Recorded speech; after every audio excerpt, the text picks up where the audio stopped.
you never get the same treatment. You know, I was like, why he's getting this so easily? Why is this getting so easily? And I'm like, yo, what do I have to do? Is it because I'm the darkest in the family? I even at the point hated my own color of my skin, you know, and I tried to stay out of the sun. That's how insecure I was. I was a very insecure young man.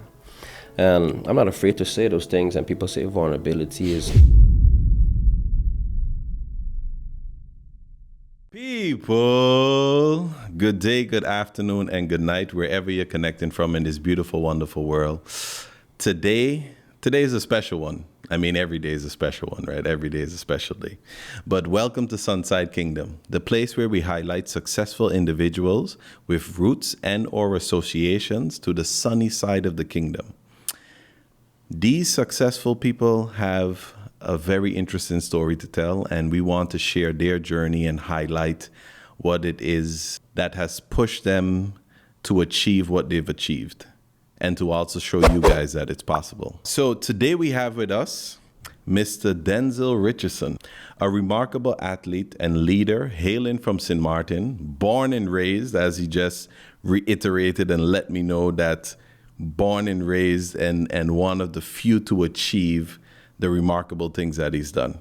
Known for his outstanding career as a professional baseball player, Denzel has represented the Dutch national team from L&D Amsterdam with pride, earning accolades like 2 times best hitter, twice the MVP, home run king in the Dutch big leagues, but Denzel influences goes beyond just the baseball field. He's also a mental performance coach. I don't know what that is, but I'm sure we're going to dive into it. I'm very curious. Fitness trainer, motivational speaker, and using his platform to promote mental health, resilience, and personal growth. We're thrilled to have him here today with us to share his journey. Welcome once again. Thank you. That was quite an introduction. I like that. Thank you. People, welcome to the SunSide Kingdom Show. So, Denzel, today, what is your life like today? Today, well, I would say my life is hardworking. New chapters every year. I always strive to do something new. For example, this year was a challenge because I just got a house. I bought a house. Oh, congratulations. Yeah, so it's been a lot, you know, and also finding your footing and balancing that and expenses, renovations, and trying to perform at your best as well, and pursuing much more in the mental health capacity. So I'm trying to do more in those, you know, but it's been a bit busy, but interesting at the same time. And yeah, I would just basically say the same as grinding, understanding the nature of the seasons, and they have lows and highs, and, you know, continuing to develop myself and, you know, pushing for more accolades in what I want to do and what I want to give to the world. Yeah, that's what I would say. So we just listed. So you're playing for the Dutch national team? Yes, correct. Also a fitness trainer, also mental performance coach. Yes. Let me look at these notes once again, because I think there was another AKA, a motivational speaker. Yes, correct. So how do you balance it all, and sort of what percentage goes where? So for me, when I just came to the Netherlands, it was strictly mainly personal training. Okay. And baseball, sorry. So I came to play baseball, and my main job was personal training. As time progressed, and me achieving the achievements I have, it opened the doors to become a mental coach. And, you know, then it was diving into making connections, because just by saying I'm Denzel Richardson, you don't walk. It's like a personal training. You just don't walk in a gym and then you expect to be successful. Yeah. Just because your name is personal trainer, you know. True. So you have to make connections and try your best. Yeah, try your best to make impact and influence. And that was basically it. Through my achievements, I've got contacted a couple of times from organizations to work with them from possibly being a coach, a mental coach, and that's how it came into fruition, you know, and that's how it came into life of the possibilities and what I can do. And I end up working with a company now called House of Acceleration, where the objective is to accelerate your mind to perform. And besides that, the company is focused mostly on performance individuals, high performers. But I also do my own thing with the people that are not high performers, because I understand in order to perform, you need to be in a certain level. And I would like the people that's not on a level to have an opportunity to be on that level as well, to compete. So I focus on everybody as well, and also work with the company. And the company was quite new, so it's not like it was flooded with clients. So you basically have to focus on your self-development as well. Don't depend on them. So basically that aspect is mostly of my time consuming is the personal training majority of the time. And I have clients every now and again, every week as well, but not as much as personal training. Because you know, for personal training, you work like 20 to 30 hours, and then you would work with mental health, for example, like 7-8 hours. Okay. As you become much more valuable, the doors open and the time slots is going to change. And then the balance might start to shift. And with baseball too, it's like 20 hours as well. So you're kind of like trying to fit everything in, and you kind of also have to understand what can I pursue right now. In the season, it's very hard to pursue only mental health. Okay. Because you have baseball. It takes 20-something hours, 27 hours. So now in the off season, you can really dive into something new because you have that extra 20 hours that's baseball not consuming. So yeah. So how long is the baseball season?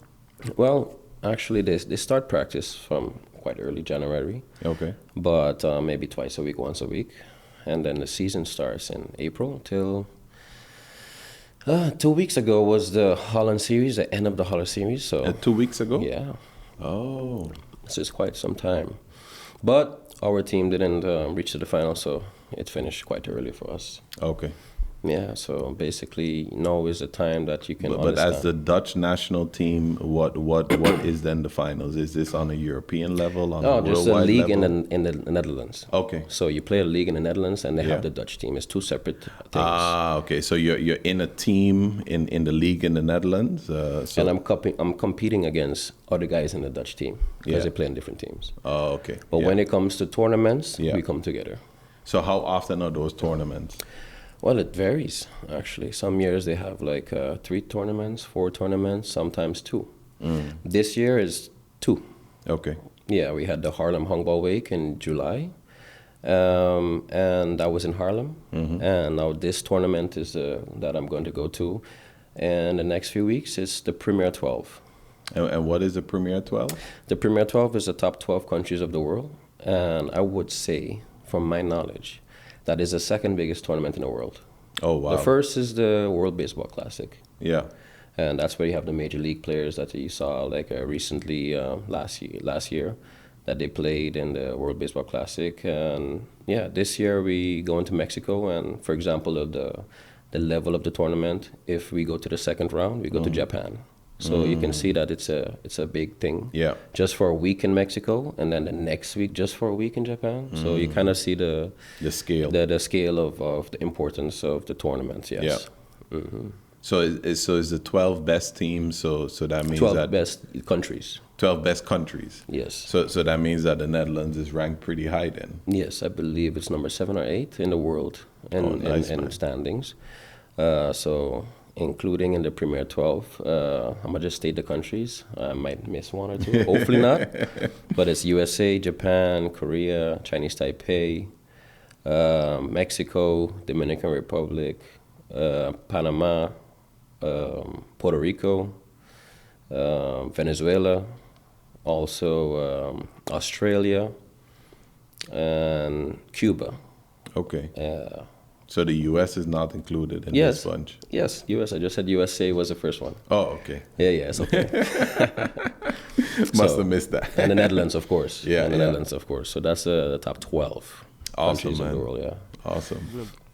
So, well, we jump into the here and now, but let's maybe pedal back and rewind back to where a lot of this all started. So you grew up on St. Martin? Yes, correct. And I also know that you've played in the States as well. Yes, I played professionally with the Colorado Rockies. And transitioning from well, the St. Martin is out there. You guys know what more or less the state of the Little League feel is. Not the bestest, but transitioning from those humble beginnings to playing in minor league baseball in the US. I could imagine that was quite a journey. So yeah, let's rewind the clock a bit to a young Denzel and when you first fell in love with the game of baseball. Okay. When I first fell in love with the game is seeing the Little League 9 and 10, 11, 12 Little League Curacao baseball team. And I saw them in Williamsport in the United States, and I was like, yo, I want to be on TV too. And I was such an enthusiastic kid about it, and I was like, wow, I would like to be part of that as well. And I was the type of kid to have a baseball bat in the living room while watching baseball. So seeing that and seeing a kid that looks like me from Curacao, Aruba or something, and they're on TV and, experiencing this greatness and the commentators. Because what was that like one of the first times that Curacao and Aruba made it then to television? Or they have been on television for quite a while, But it was just seeing that, that chance to be on a big stage and the commentators. I was quite, let's just say I was quite blown away by, these kids from Curacao just doing great things. And, we got this kid from Andrew Jones and, he's doing great things and he's just setting the floor for these kids and to come in and, I was just like, wow. And then I was thinking about how do they say that about Denzel? Yeah. Denzel from St. Martin just doing great things, Yeah, so I was like, intrigued. How old were you at that time? I was nine. Okay. And then I was. So before that point, you played baseball already? No, actually not. Oh wow. I just started at 9 actually, but I saw it on TV and I was like, I want to try. Yeah. But it all started in school where guys would have a tennis ball and a stick, and they would play. Classic. Beam ball. Yeah. And then we would play in the yard, and I was just like in awe of like hitting the ball far, and I was going to Mac School, Methodist Agoghic Center, and I would just see those guys on the basketball court hitting the ball in the fence and all that kind of stuff, and I was just like, I wanted to compete because at a young age I was very competitive. Yeah. So I fell in love with that, and then I had one kid that was playing tennis ball, and he introduced me to baseball. He brought me to practice one of my first teams, and one of my best coaches in Martin is Coach Tom Burnett. And he was the manager of the Florida Marlins. The Marlins, Mary Fancy Marlins, Mary Fancy Marlins. And that's where I started my journey at 9. Nice. Yeah, with Coach Tom. Yeah. He's still there, right? Yeah, he's actually still in St. Martin, yes. And he also did a bit of after school programs and stuff as well. Yes, quite influential man, and I give him the highest regard, and I think they should write a book about this man. Because he did a lot of great things. He was a coach for many years, and then he just saw a need for helping kids that don't get the help and try to get funding, make friends, and he made a lot of friends and started an after-school program for kids that are in need. Yeah. And, a man with a big heart. Yeah, definitely. The name just clicked to me because a few years ago, some friends of mine, after Hurricane Irma, we started a foundation, Rebuild SXM. Yeah. And we also donated some stuff to Tom. The container that we brought down, all of the different sporting goods and school equipment that we donated throughout the island. The container itself we donated to him to use for the after school program for the kids. Like really good guy. Yeah, he is. He is. You know. And so maybe that taps into one of my other questions. We just fast forward into it now. No problem. Is some of your most influential mentors? Was he one of those persons for you? Yeah, well, in baseball in St. Martin, I was just grateful for opportunity. And he was how do I say, he handled everybody with care, respect, love. Made you feel like a family. He did things I didn't expect. I don't think I would do it at my time. Like, he would pick up this guy at this house, pick up everybody to come and practice. So he spent all of his gas. Such a selfless guy, you know, and, you know, let's just say a guy that doesn't care about riches, but just care about riches with relationships. Yeah. So if he can live paycheck to paycheck and still pick up everybody, that was him, you know. Yeah. So, man, I don't know, I think just his tone as a man and everything, you know, it showed me to just appreciate more. And so like that, was there a certain like seriousness but still very respectful and loving? Yeah, definitely. He definitely had to compete. You know, he wanted you to be the best of yourself. Yeah. But it was not an environment, I would say, in the mentoring sense as, I'm preparing your mind for the big leagues or something like that. It was more of having a group of guys that's on the street, and I want to, you know, give them a place that they can understand discipline and, you know, respect. So maybe coming back to what you were mentioning earlier, where you say that with the mental health thing, you also want to help people that the starting point might be more like 0 or 1, Exactly. give them a solid foundation. Correct. So he was more providing that solid foundation that others could then help him build on to get you to that professional level. Because you can understand when you have a group of kids, let's just say they're playing on the street, the sense of direction is not high. You know, so, you know, to create that environment that you're accepted, you're part of something. You know, he created that platform for that. You are part of something, and to be a part, you need to be respectful. Yeah. And to be a part, you have to understand hard work. And to be a part, you have to be disciplined and be on time, etc., etc. So it kind of created a structure for a lot of directionless people, I would say, like people that don't have a sense of direction. Maybe their parents work all day, single mom, kids are on the street is raising them. You know, he kind of created that space for those kids and, you know, feel at home. And, you know, he was American, you know, so, you know, and I always make me laugh because, you know, you be on TV watching these people and we laugh, like, oh, Americans and white boys, you know.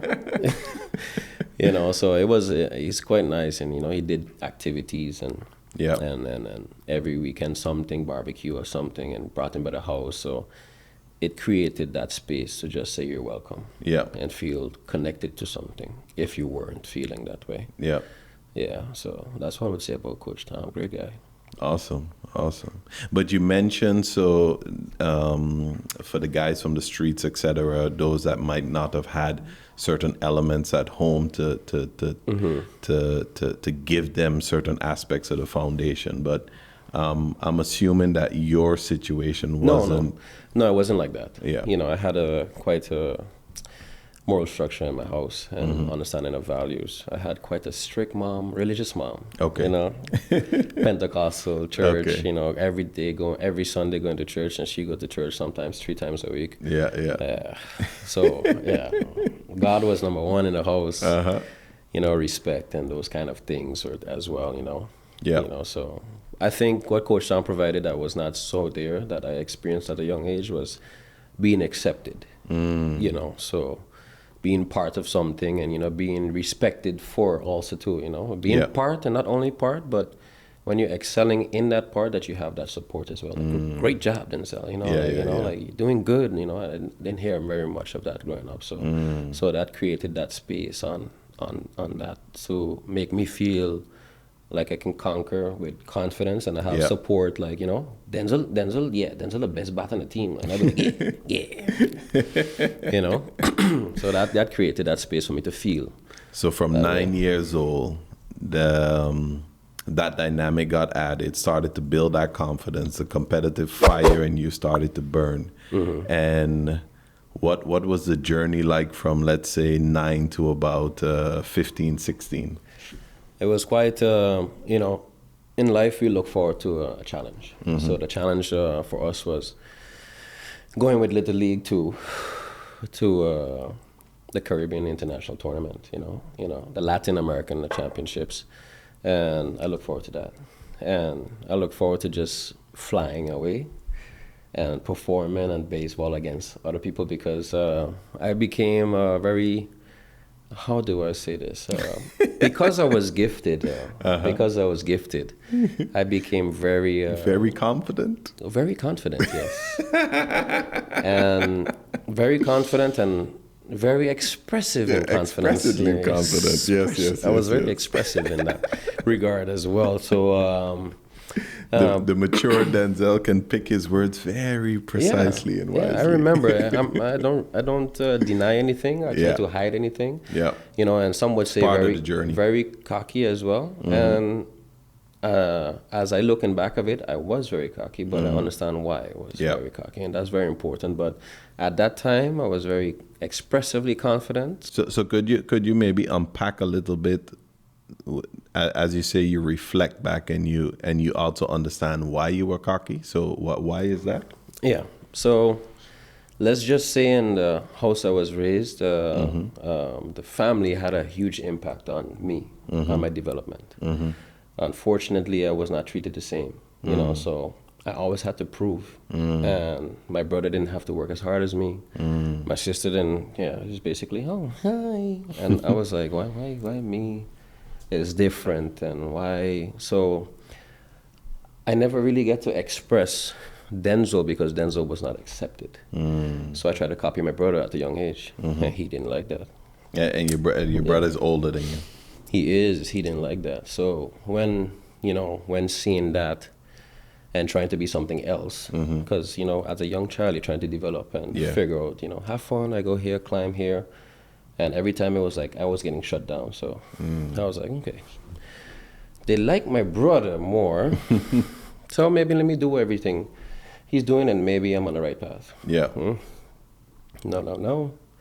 So only when I achieved something of great, my first game with the baseball, I hit a grand slam and I won the team for the game. I won the game for the team. The grand slam is when all the bases full, right? And then home run. I hit a home run, my first ever game. First ever game. And damn. Coach Tom he was working with Daily Hero, so and Coach Tom put me in the small box in the front page of the, in the sports page on top, if you know the Daily Herald. Yeah. My face was there, and I saw my hat, and I was like, wow, I'm in the newspaper. How old were you? 9. Wow. 9, and then I remember I ran to my Oma, and I said, hey, Oma, look.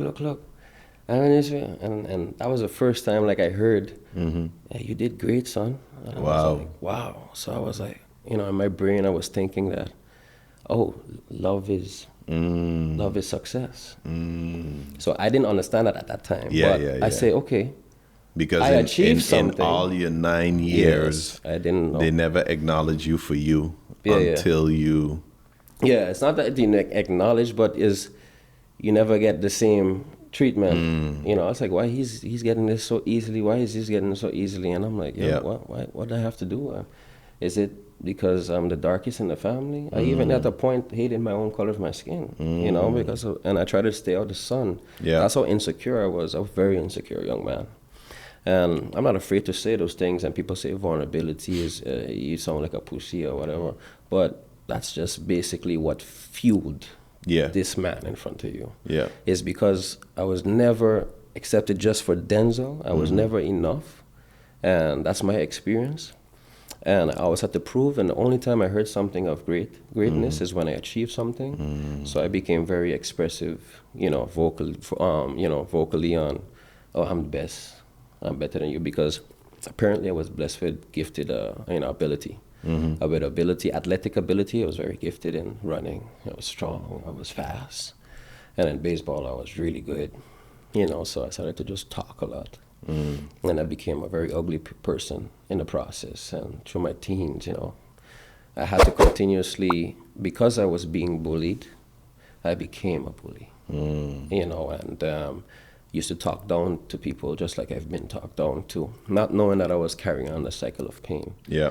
And, at that same time, too, never had a relationship with my brother. And my brother was, how do I say, he was a natural charisma, good-looking man, and all the girls in school was like, my mom was a school teacher. Okay. And all the girls was from school like, your son's sexy, everything. And then he was just like, he handled How much older is he? I believe 3 years. 3 years. Okay. 2.5, 3 years, just 2.5, 3 years, and even more. And I was like, wow. My brother, that's my brother. Yeah. Even though not even having a relationship or a great relationship or anything like that, I was like, oh, wow. And I wasn't very good looking back then. So there were girls in my class would be like, oh, that your brother? Because I was in academy and my brother was in MPC. Okay. And I'd be like, that's your brother? I was like, yeah. But how you look so? And I was like, wow. That Ross and Martin thing, but yeah. And I was like, wow. Because my ears were big, I was skinny. And I wasn't confident like my brother. It was natural to him. Yeah. What I was doing was a show, but for him it was real. Yeah. I always envied that, and I was happy at the same time because I had so much empathy in my heart. I just love you. You're my, and I'm so wow. Like, can you teach me? Yeah. I was like that kind of kid. So I wasn't getting it. So I kind of like try to find my own way and started to just talk about myself. I didn't have a lot of friends because of it, but I kept staying relevant because the principle in life remains the same. If you're a person of value, you're always going to be in the light. Regardless if you're ugly, mounted, or anything like that. That's just a principle, and it's a law. Yeah. If you're doing nothing with your life, law. if you're doing nothing with your life, you will never be in the spotlight. But if you are doing something and you're excellent in it, your name will always be there, even if you're an ugly person. So I experienced that at a young age, and I thought love was success. So I grew up like that. I grew up in my teenage years suffering, very insecure. Still didn't know who Denzel was because I continued to put something that I thought people would accept. Yeah. I mean, I don't think any teenager truly knows who they are. It's really that discovery moment. And you go through so many emotions during that time. So if we tap back into, the element that you believed was sort of connected to love, what were some of the highlights and the achievements in that period? So from that first newspaper moment to about 16-ish. Highlights. Yeah. I have to think about that one. Well, I was continuously baseball. I was known as the best, one of the best. I would say top 2, top 3, always in the whole of the Little League. I was always considered the best. I had the most home runs out of everybody.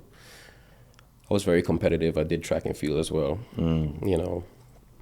I did a lot of sports. Like I highlights. Continuously to win in my sport, I would say.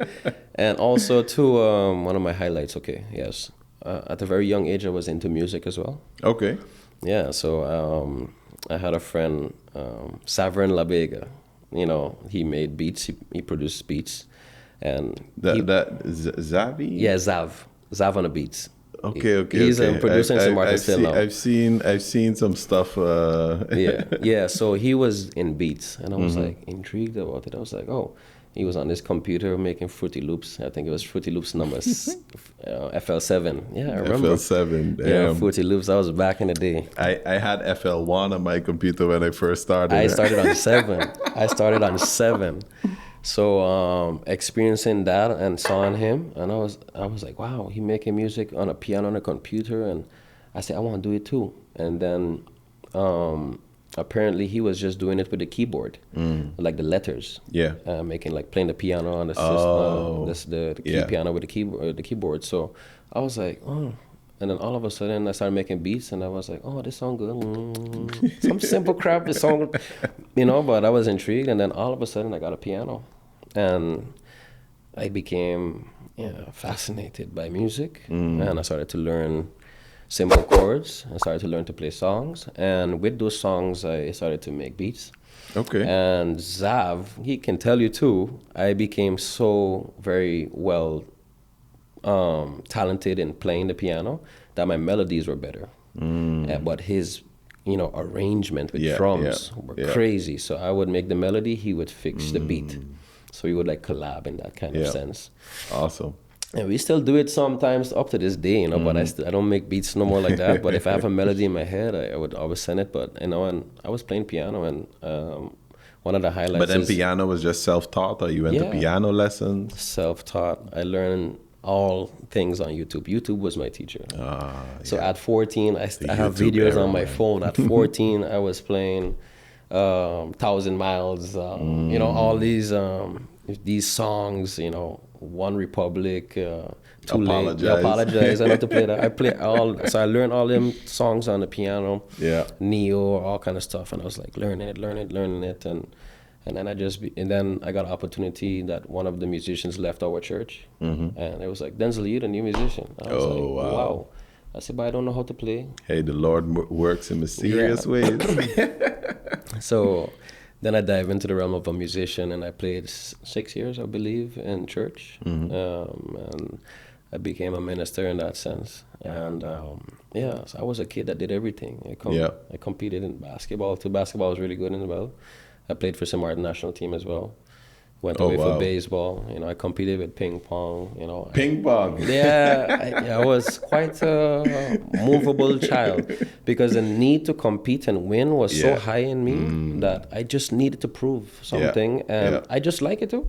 Yeah, it put me in different environments. I don't know. As a child, I did almost everything. I wanted to do everything. So during this whole part, how did school fit into the mix? Oh, school. Well, my mom was a school teacher, and my father, he was a big man, taller than me, bigger than me, and his motto was still bigger than you. Yeah, he was. He passed away unfortunately, but sorry to hear that. Yeah, he was bigger than me, 6'4", big man. Lesson first and everything else after. And that was a motto: lesson first and everything else. And the other one was learn to love your house, so you don't want us to go nowhere. Daddy, can I go movies? You went last week. That was last month. So you gotta go out every month? That kind. Not every day, but every month. Damn. Every month. Once in a month, Once. I said, Lord, man. Yeah. So, yeah, man.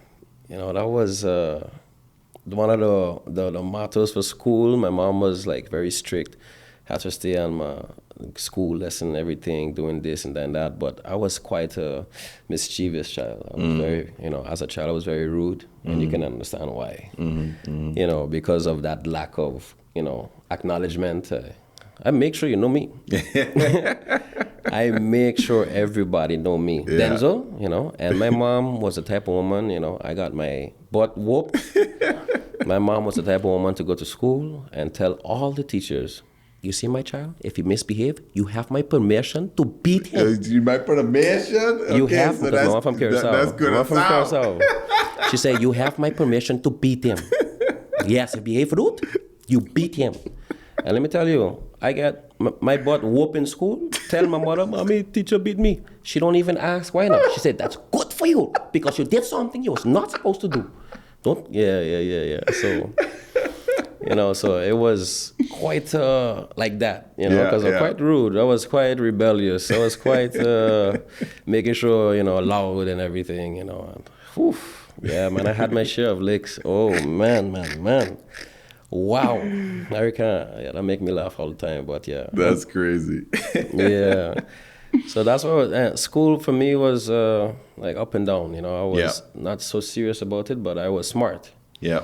Yeah, I am smart. So let me correct that. I am smart, but I didn't apply myself in school. And the reason why I touch on that is because some of it I also find relatable. Yeah. But I also want listeners, viewers to understand that if they're going through similar things, that they have all of these interests, whether it be sports, music, etc., and they're exploring all of these things, and the school aspect of things is maybe not going as smooth as, let's say, those that are for not necessarily more academically inclined, but more disciplined to sit down and stick in the books, right? Versus someone that needs to be way more active and expressive. Because you taught yourself to play piano. Yeah, I did on YouTube. That's not something that someone that is not that doesn't have brains and gift can't just do that. Yeah. And but it expresses itself in a different way. Yeah. So it's also just more like a nod out there that if persons are going through similar things, like it's okay. Yeah, definitely. I would always still recommend you to at least finish it up and get those basics. But you make room for your passions to go and explore them and really dive into them. Yeah. So by about 16-ish, as we were touching on earlier off camera, there was a bit of a turning point at a particular tournament, right? In baseball. So Little League, it was senior league in baseball, because you have junior league, and they have the Little League, junior league, then senior league. So what are the sort of age categories? Little League is 11-12, junior league is 13-14, and senior league is 15-16. Okay. So it was my last year in senior league. And I believe the 15, it was 1 year we didn't go. So it was 16 was the only year that we went. Yeah. Because of funding, they have Little League. And then I don't believe St. Martin had all the money to push so much age groups to go away. Mm-hmm. So it was my last year, 16. And that's the only thing I look forward to. And I was explaining, I had something to prove. And because of not feeling that I was enough, I had so much motivation to just work.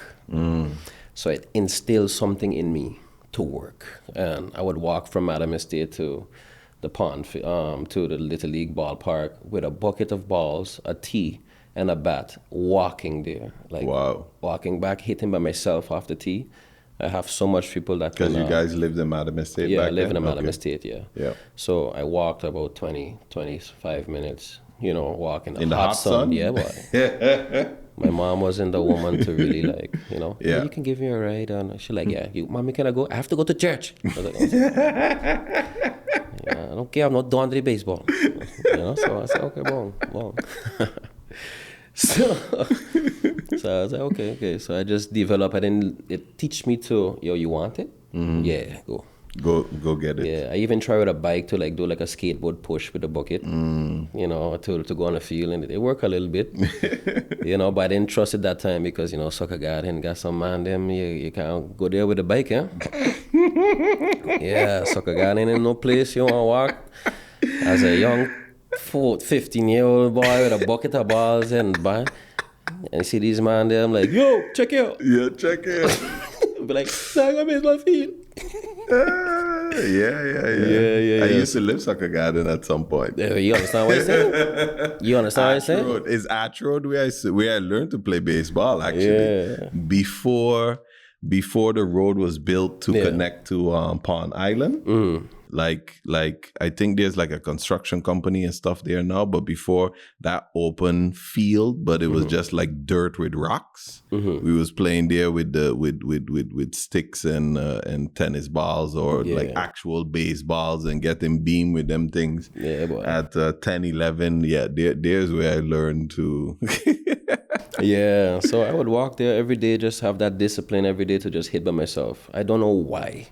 I had a work ethic that was not seen. There was no role model. Be like, I'm following, Jose Ramirez. I'm following his footsteps. He did this. It was just in me. I wanted to practice. I had loved the field. Like back then, it wasn't so dominant with, by PlayStation and stuff like that. Back then they had Game Boy Advance. Those kind of things. But I had a need to be outside and work. So I just was training by myself consistently, and then I went to the tournament and confident. Curacao have such a pride. The team Curacao, we had issues with them, St. Martin, because they looked down. Crazy thing, because I was looked down in my family, I was like this. I had my stomach turn anytime when somebody do the same thing. My stomach turn, and Curacao guys at that time we had issues with. They were like, the St. Martin, the last place. No, those guys are not good and blah blah blah blah. I say and then I remember I hit 2 home runs against Curacao, and Curacao normally when at these tournaments have like the whole family there, like they have such a support system there. Mothers in the stands with drum. I say I say I reached there. I say yeah. Oh, you're gonna see Den right now, But I remember the first at bat, hit a home run, and I do this in the crowd. And I said, "Are you making noise now?" And then after my second at bat, hit another home run. I said, yeah, boy. I was very competitive, boy. I was like, yeah, boy. We still end up losing, but it was a good game. Yeah, we still ended up losing, but it was a good game. I remember that, boy. And we had a fight with Curacao, too. One of the guys dived and kicked this spike in the other teammate neck. And, it was a fight, Yeah. But we ended up still playing, and that tournament is when, because of the passion of, like, you looking down at me, that all of a sudden, every game was hitting a home run. Puerto Rico hit a home run. Venezuela hit a home run. So that light up other fire. Yeah. That's just that I hate the looking down upon me. Don't ever look down upon me. You create, and I just had that in my brain, like, I hate it. I hate it because I hated my skin, so I hated it. So I hate anybody that portray that kind of attitude and behavior, and I just had a conviction, like, to prove. Because I always prove, and I always had a need to prove myself, and so that was my highlight. And scouts was talking to me, and people was like, I was the only one too. Because the scouts, they were in Curacao at the tournament. No, it was in Aruba actually. That tournament was in Aruba. Oh, in Aruba, okay. And the scouts was there watching the game because it's 15, 16, and guys normally sign 16, 17 to go to the Dominican Republic. Oh, okay. So that was a hot age. Yeah. So look at guys who next coming in. Yeah. So other guys in that tournament signed too. Like Curacao, I had a couple of guys that I know personally that signed as well out of that thing as well. Yeah, so scouts started talking to me, and because of my mouth as well at the time too, like the best, blah blah blah. I didn't get the proper support from the teammates. They create envy. They had a lot of envy, and like and I had like one couple good friends, that was supporting, like, Dan, good, proud of you, boy, bro. And like, yeah, right. And I had one friend that he was a friend that, everybody wanted to be around him. But I didn't have that influence. He was funny, I was funny, but he had such a natural inclination to have a gathering around him, and people want to be around him. And he was like kind of like my brother to tell me, Denzel, stop talking about yourself, leave people talk for you. And he was kind of that navigating thing for me at that time, and I didn't understand why. I was just a child. My brain was just like, this is what I know. Success is this. This is what I know, because I only hear a good thing when I did this. I showed that I am this, and that's the thing that I couldn't articulate at that time. Sorry. So that would be my highlight. And then scouts started talking to me and showing interest. I went to a clinic after in Curacao with the St. Martin squad, and that's when I got an opportunity to get invited to go to the Dominican Republic to compete against professionals. At 16 with the Baltimore Orioles and Minnesota Twins. And then you went, you traveled alone at that point? Yes, I traveled alone to the Dominican Republic. It was in school year, so it was within the school year. But at the time I was 16, I was such a known face in the office in school. Soon as I reached in the office to ask for permission to leave, I believe it was Mr. Spratt at the time. He was principal at the time, and I asked him, I said, "Sir, do you have some time?" He said, "No, I ain't got no time." I said, "Yeah, but I have to leave." "Oh, I have time for this. Come. So, so I was like that type of, because I always know like Denzel, and also Because he thought there was some trouble that you come in there when you get sent out of class. Now you got to deal with this nonsense again. So I said, "Yeah, I got. I didn't even get to finish." I said, "Yeah, I got this tryout with this baseball. Come, I sign it for you, man. Go." He was always telling me. Because in school, everybody know as well. You let everybody know. No. And high school was different. You couldn't really just talk like that because you get thrown in the garbage. So you had thrown in the garbage? Yeah, because I wasn't big at that time. They had guys bigger than me. Okay. And they had, let's just say high school teach you how to walk a little bit better. And True. And you can't talk a certain way. So in high school, I didn't talk a lot. Okay. Because they had guys that But by 16, you in what, third, fourth form? Yeah, third form. I was in third form. But because I stayed back multiple times. Okay.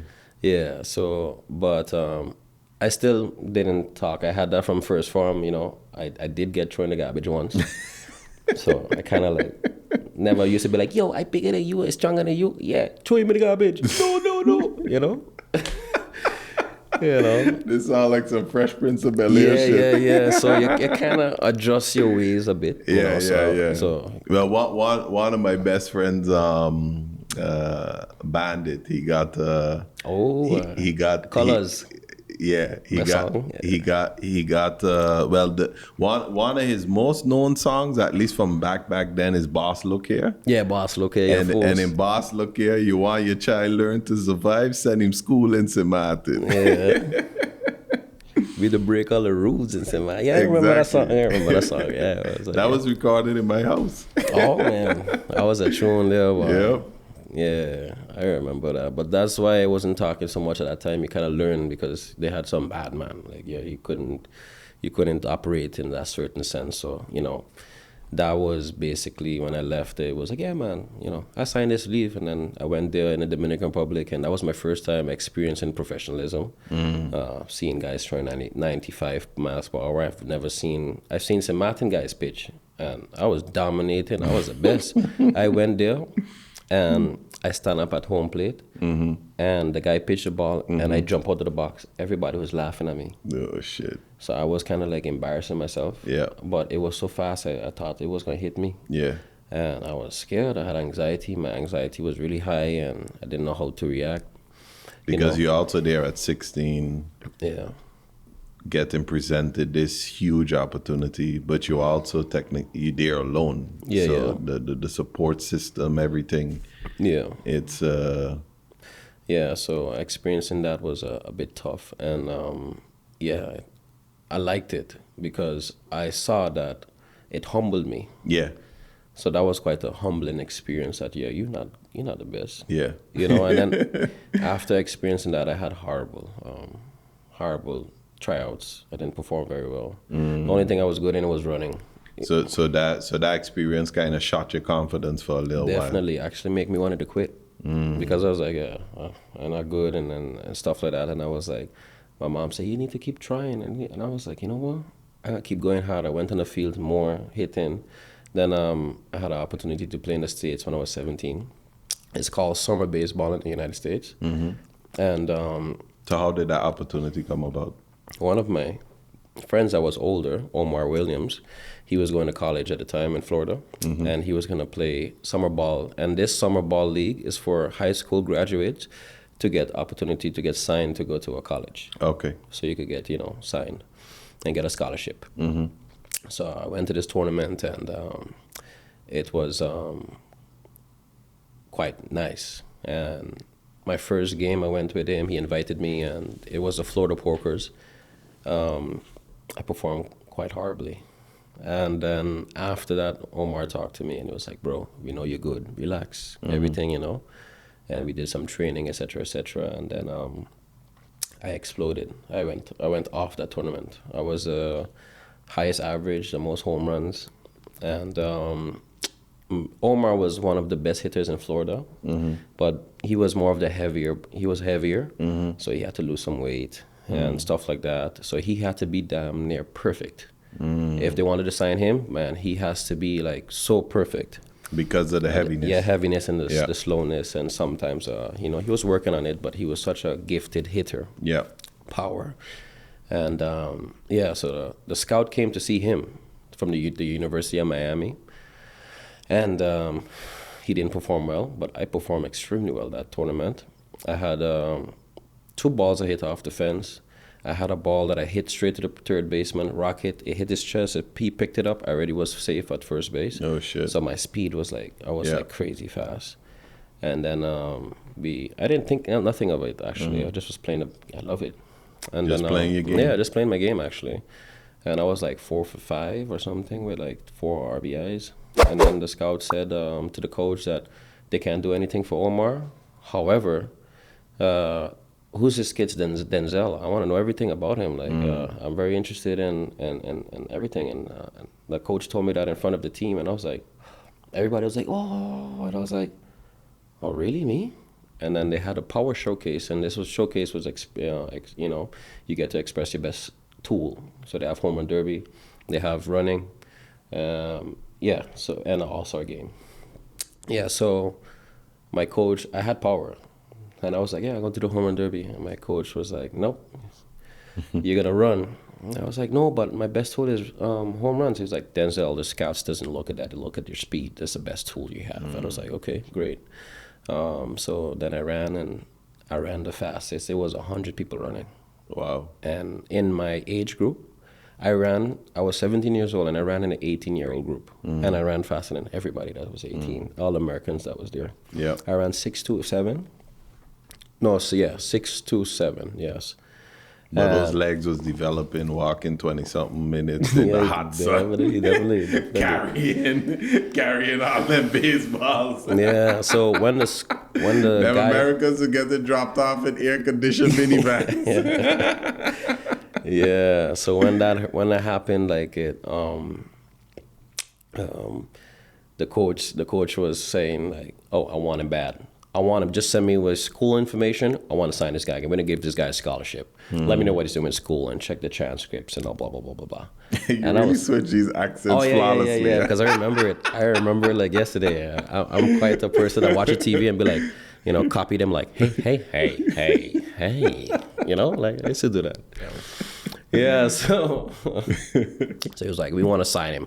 We're going to get him a scholarship. Let me know his school, see the transcripts, and see what we can do. Blah, blah, blah. I said, okay, cool. I said, I getting hyped now.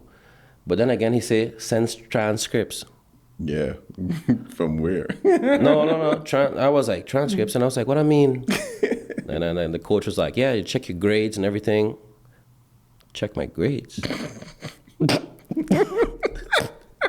I said, check my grades. Oh, yeah, because these is people leaving high school, going into college. But you need to have a certain degree of... And you was a third, fourth form at the time? Yeah. However, if my grades was good, I would have been connected to a school to do summer school quickly to go to college. Oh, wow. But because my grades were so bad, if you look at my report card, and I was like, and I told my coach, I was like, Coach, my scores are bad. My grades are bad. And he was like, come on, Denzel, it's okay. Let me just see your grades. He's like, holy moly. Holy moly. I said, you got a 2 for maths? You got a couple 2s on here. I said, he was like, Denzel, you're not going to get a chance to go to the D1 college. Because my dream was to go to Division I college. I had a dream. I wanted to go to the United States. I was telling my mom, Mommy, I want to go to the States. I want to play baseball. And she's like, yeah, I'm going to help you. If I'm going to do your best in school, I'm going to help you. We go over there. We're going to, blah, blah, blah. And the crazy thing is, I was reaching my dream. Everything was mine. Yeah. But then, because of my foolishness in high school. Yeah. It came back to bite. It came back to bite me big time to crush my dream. To play in university or college, because I guarantee you I would finally get the facilities. I was there and holes in the floor, hitting balls and stuff like that. And I was like dreaming of going to the United States. And I felt so horrible about school, regret and everything. And I was like, okay, Denzel, the fastest way is to do your GED. And then you go to a community college for 2 years. and then you could be eligible to go to a Division I college. So I say, okay, that's a route I'm going to take. I'm going to just be a little bit older, or whatever. So while I was doing the GED, the Colorado Rockies came to St. Martin. Some guy invited the Colorado Rockies. And I went to the tryout. I wasn't even supposed to do the tryout because you had to sign a piece of paper that, you know, like, yeah. When you read the paper, it was basically saying that this person would be your agent and they would take 25% if you sign professionally, blah, blah, blah. And because I was in the realm of speaking of signing, people was aware of me of like, Denzel, watch out for this, watch out for that. So I didn't sign, but I still went to the field just to see because I love baseball, and I was going to train after the league. And my plan was, as soon as the tryout is finished, I go on the field really quick and try to hit the ball so maybe somebody look at me. I had quite a winning spirit. Yeah. And while I was in the stands, sitting and watching the tryout, they were doing a 60-yard dash. One of the scouts said, like, why is the kid with the best body is in the stands?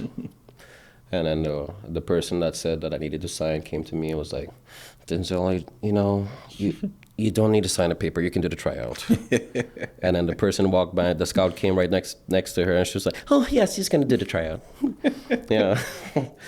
You know, and that's how the journey started, and I performed very well because I just had the experience of playing in the United States. You know, so I participated at a higher level. But let's pause a little bit at that moment of where you got that proper advice at the right moment, of having a few of those people around you before to even make you aware that signing that piece of paper was not the best move, and definitely not hastily signing anything before having it checked over by others, because I actually have a similar story. When I was doing music and the performance on BET around that time in New York, I could have got introduced to one of the record execs. I believe is an A&R. They call them the ones that are scouting the talent. But before introducing me, they also wanted me to sign a management paper, this thick contract. And I hesitated quite a few times, said that, well, I need a digital version of it. Once I got the digital version, I sent it home. They had lawyers check it out, and then they called me immediately, like, do not sign, because essentially those persons will still have claim on whatever it is I'm doing today. Because it's like they're 15-20% in perpetuity. So kids, don't be signing papers without having lawyers check it. If your family can't afford lawyers, then where should we send them? Somebody that's somewhat educated that can read. You know, so and that's how my journey started. And I went to tryout and I killed it. Cold. I ran cold and I ran fast, you know. And they kept asking me how old I am because, you know, in the Dominican Republic, they have a system where some kids lie on their age just to get more money, you know. So they kept asking that, and I understood that now at this age, you know, you understand why they keep asking. But it was surprised based off my ability, you know. So they invite me. Because at this time you're about 17. Yeah, I'm 17 now. So now they said, do you want to invite you to the Dominican Republic?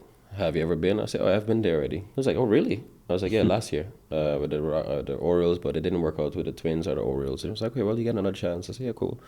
So I went there and faced the same professional 95-mile-per-hour guys. And I remember my first at-bat was against Juan Nicasio. He was in the big leagues for the Colorado Rockies, and he was throwing 98.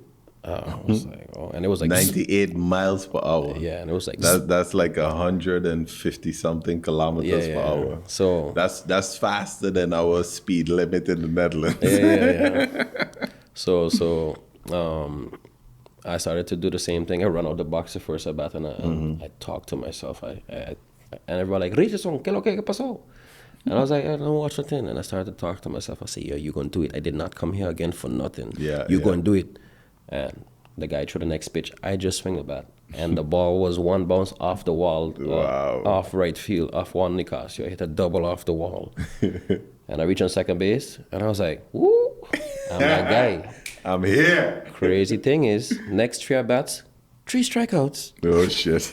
And that was every game. So every game I would hit a ball on the wall, then I would strike out. Yeah. Every game, hit a ball on the wall, strike out. But every day was getting better and better. I seen the ball much more better. I seen it, I reacting much more better. Because in general, outside of these two moments in the Dominican Republic, you weren't facing anybody that could pitch 95 miles per hour. No, in the high school tournament that we played in the United States, I met two guys that threw 95, 94, 93. And I only got a hit off of one of them. The guy 95, I did not get a hit off of him. But the guy, I finally was able to hit a 90 miles per hour fastball. So it just progressed off of that. After more seeing it, you kind of like adjust to the level. Because it's like anything, you need to practice. Yeah. So and if that's the interesting thing about this part of the journey and the story is like you start off with this being sort of your comfort zone, and as you stretch out of your comfort zone, it's scary, it's difficult. Yeah. But if you consistently push yourself out, then it grows. Yeah. You push yourself out, then it grows. And at some point, you didn't have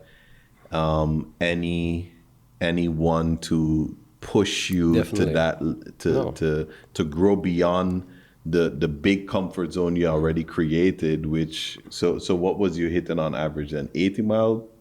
Yeah, well, San 70, Martin, 77. 80 So maybe. so jumping from 77 to like 95, that's a huge difference. Yeah, definitely. So, and then then after a week of playing games, they invited my parents to come over and they actually signed me.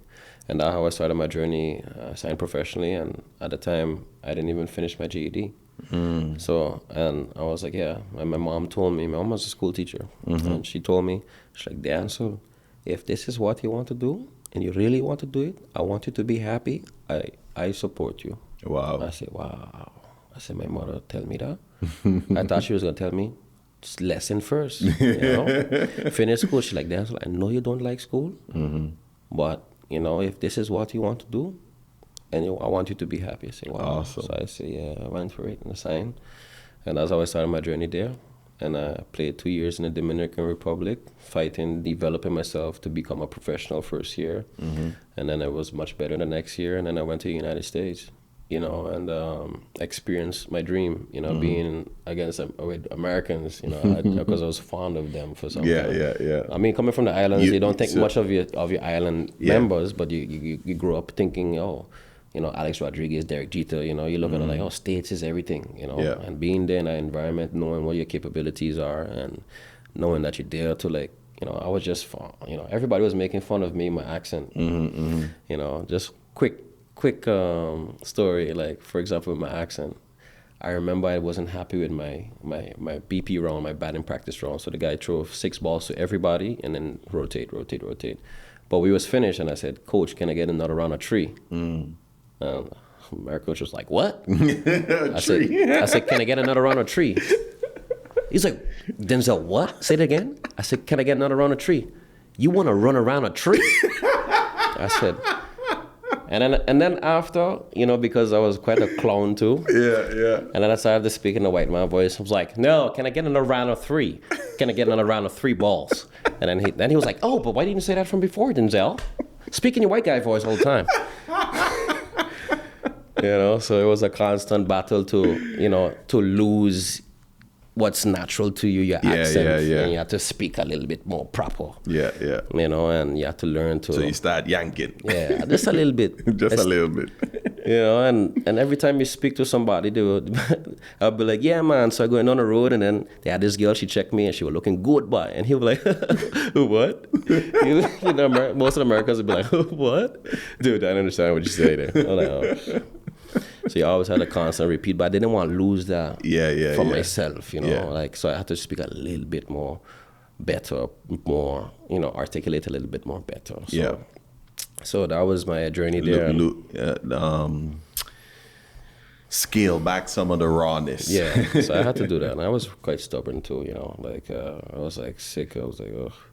Because you kind of like see the side of like, okay, I was so fond of Americans, and I was like, then you see the side of some people, I'm like, why, yo, I'm from St. Martin, man. Exactly. You know, these people here, you know, but Then you start to take more pride in home. Yeah, and because the lessons and because it's the foundation home taught. yeah, because they, it's just like St. Martin, you know, we have this mentality like, yo, these man dumb. Like the behavior, we don't mean that they're dumb, like they can't comprehend anything, but these guys just dumb. Like, and when they're in the States, I said the same thing. These man just dumb too. Like, it's just different, you know. But you know, and then you start to like see the world as a competition, because it is a competition. And nobody is your friend.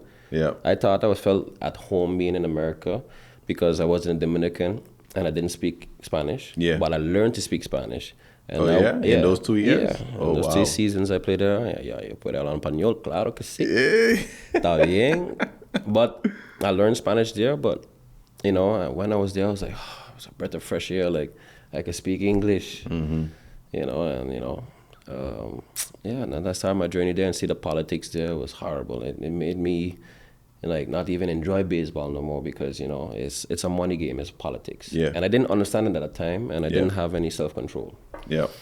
You know, so they invest 700 grand in this guy, and this guy suck. Like, he sucks. He sucks. And I would play and perform, and I'm like, I'm so much better than this guy. But he would always get an opportunity. And So when he invests... when you look back, why you think that is? Yeah, why I think what is? That the person got the opportunity and you didn't get the opportunity. Because investment. Because they invest 700 grand into this guy. They already invested the 700. He already invested the 700 in this guy. Yeah. And they invested 30 grand in me. Okay. So that was my bonus money. So they were more looking that they need to get the ROI on that 700. Exactly. On that 700K. So he's gonna get opportunity more than me, even though he sucks more than me. So he's gonna get that window of opportunity, even though I'm more talented, even though I'm more work. My ethic is much more, you know. So did he have certain agents, certain things behind him that maybe you didn't have? No, it doesn't matter about agents. Okay. It matters about if they invest in you, that money, you have a better opportunity. Yeah. Your window of failure is much more greater. When you sign a guy like me for the money I got, you better perform or you go home. So I didn't have time to like develop myself in the States. I had time like, Denzel, get your stuff together, or, you know, it's great seeing you. You're a great guy, everything. I'll see you next time. You know, hopefully keep going or whatever. Yeah. You know, that's the whole thing there. I didn't have room to breathe. Yeah. It was like perform, and then because I had anxiety and panic attacks, the pressure of that kind of like was too much for me to bear. Yeah. And I couldn't handle it mentally, so I kind of and all this time you also you there alone. Yeah. At what age is this now? 19? I was 20. 20. Yeah, I was 20. Okay. 2021. Yeah. So at that time I couldn't handle it because, like, for example, I question authority all the time. So, for example, if I'm on the bench 4 days, I'm like, yo, I'm on the bench 4 days. Yeah. I would walk up into the manager office and like, yo, big man, just like this time. Yo, big man, why you not playing? I was like, Denzel, it's just not your turn as yet, you know. I said, but I on the bench 4 days, coach. What do you mean? I was like, yeah, well, like, it's just how it is, you know. You gotta wait for your turn. I was like, yo, I on the bench. This man sucks strikeout every day, and and I was that kind of like heated in front of management, not understanding that, you know, that respect and everything, and it got me into some issues as well because I didn't know how to navigate my feelings. Yeah. You know, so because I wanted to be done right by me, you know, versus like, you know, those business decisions and et cetera. So, yeah. And so at this point, you're trying out for the minors, or you're already I'm in the minors. in the minors? This is in the minors. Okay. So I'm in the minors already. I'm in the United States. I was in Colorado and I was in Washington State. And you spent 4 years in the minors? Yes. And 1 year independent league. 1 year independent league. And earlier you mentioned that in those during the season you would be there, so that was like about a 6 month period. About 6 months. And then you would have to head back home. Yes, and then I head back home. So as soon as the season is finished, we head back home, and they always, even when you're in the States, you always have to go to the Dominican Republic for instructional league. So you finish the season, let's say August, you go home for like 3 months, and then in the end of November, you go for another month, and then in February, you go for another month, and then you come back in April for full season. Okay. So you basically gone 8 months of the year. Yeah. Yeah, so that's how it was. And if you was a prospect, you spend even longer in the States. So you would be like gone 10 months, 9 months, so yeah, but I didn't experience that. So that was basically the game. Like you really had to perform, understand, control your emotions, perform.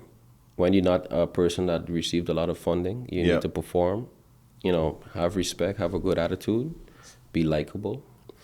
If not, yeah, man. Yeah, just prepare. So do you think anything would have been any different if you had, let's say, some type of mentoring from someone that is more closer to where you from to kind of point and guide you along that journey? Most definitely. What I had at home too is like a lot of crabs in the bucket. So I would go back home and play softball, and people would be like, "Yeah, you're gonna get released." Like you're like this guy. Let's just say this is a guy that signed professional, but he strike out in softball. Like you always had a constant thing to even prove to your people. Instead of you come home and people be like, "Denzel, boy, we proud of you." Be proud of you. You go on the baseball field and you see these people just talk negative about you and talk to you like a joke. Like it's unless you reach to a high degree, Unless you become World Series champion. They still drink beer and just talk crap about you. Yeah. And that's the thing we have on the island. We don't have that support. Like, when you see Curacao, you got flags, you have billboards of players, their face everywhere. And that's just something that we lacked. And at home, I didn't even get to feel good. Like, come on, Denzel, you could keep going. Of course, they have the select few. Yeah. But the majority? Yeah. Yeah. It's I know exactly what it's you the same thing. And that's the thing in life. In life, I learned in baseball, even though you sign professional, nobody care unless you do something great. Yeah. And only when I perform very great with a Dutch team in the Netherlands and stuff like that, here comes for example, the government. Oh, we want to invite you, and I was upset about it, but I needed to understand it. Success follows these kind of things. Yeah. Nobody cares about your journey until you make it somewhere far. Yeah. And I had to learn that, and I had to take my feelings out of it and understand that. Understand the rationale of it. That's just part of the game. Yeah. If nobody cares, unfortunately, so you just have to make yourself a person of value and make sure that your face is there, and then when people care. And that's what I experienced here in the Netherlands with the baseball here. I finally collect my thoughts, and I understood the principles of winning. I finally control my mind, I control my emotions, and I experienced winning over and over, year after year, always winning awards. And it opened doors for me to understand. So really your professional career really took off here in the Netherlands versus in the States. Yes, like I said before, in other podcasts as well, I said everybody is born with wings, but not everybody experiences flying. And the Netherlands is where I really learned to stretch my wings and finally understand how to fly. So why you think the difference? Let's just say it was forced. I put myself in a comfortable position because I wanted to respect myself. I came to the Netherlands after my mom passed away. And your mom also? Yeah. Oh, sorry. Yeah, so my mom passed away right after Irma. She died after a month after Irma. Damn. Yeah, so I said, I'm not going to stay in St. Martin, because if I stay in St. Martin, I will never be something of greatness or something I want to pursue. Yeah. So I came to the Netherlands to build something of myself that I would respect myself and be proud of myself, because I continuously always had to add help and stuff like that and lean on women and stuff because I was weak mentally, emotionally, and blah, blah, blah, blah, blah. And I wanted to stand on my feet. So I came here in an uncomfortable position and put myself through the tests. And I performed very well at personal training. I started personal training. First month, made €300 until I reached to a point that, you don't want to speak about it figuratively, but my goal was just like, I want to make a living like 2 grand, 2.5 grand, and I'm happy because it was conditioned that and conditioned from young that I want to be nothing because I don't got no education. It was conditioned to me, and I was like, 2.5. And something happened. I started to be more, I understand how the mind works, and I started reading, I started to meditate, and I started to create a program in my mind, and all of a sudden, 10 grand happened. And I was like, yo, that's crazy.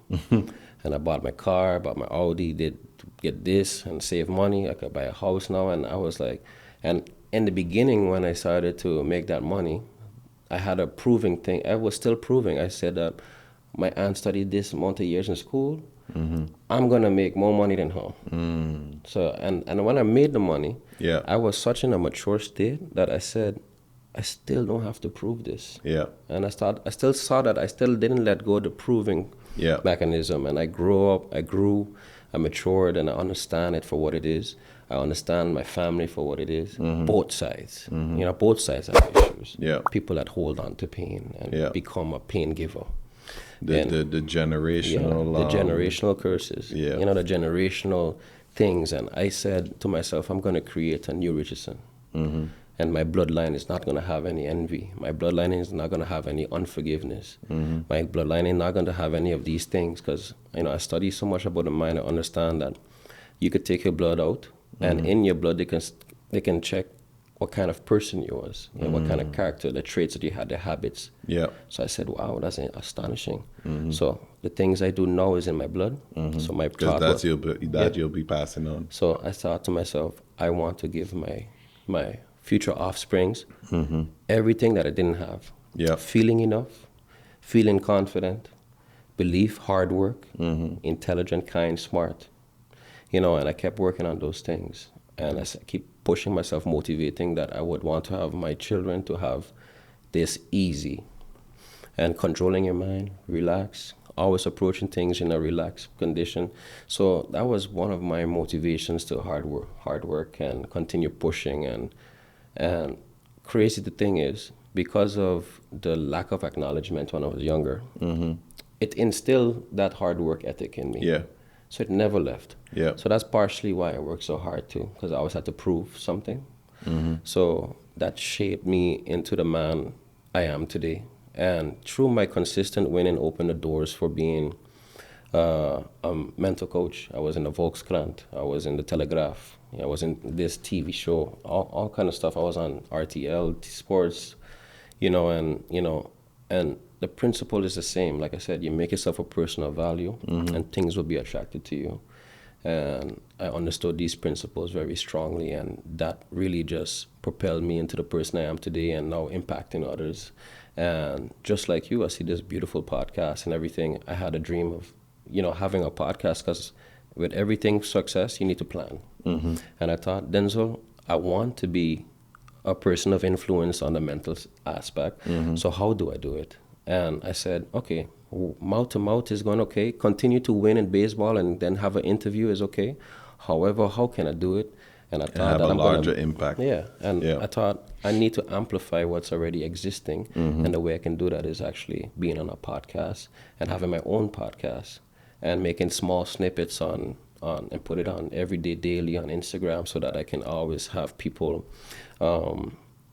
intrigued and actually connecting and relating to what I'm saying so that they can understand, man, how do he deal with a loss? Like his mom and dad died.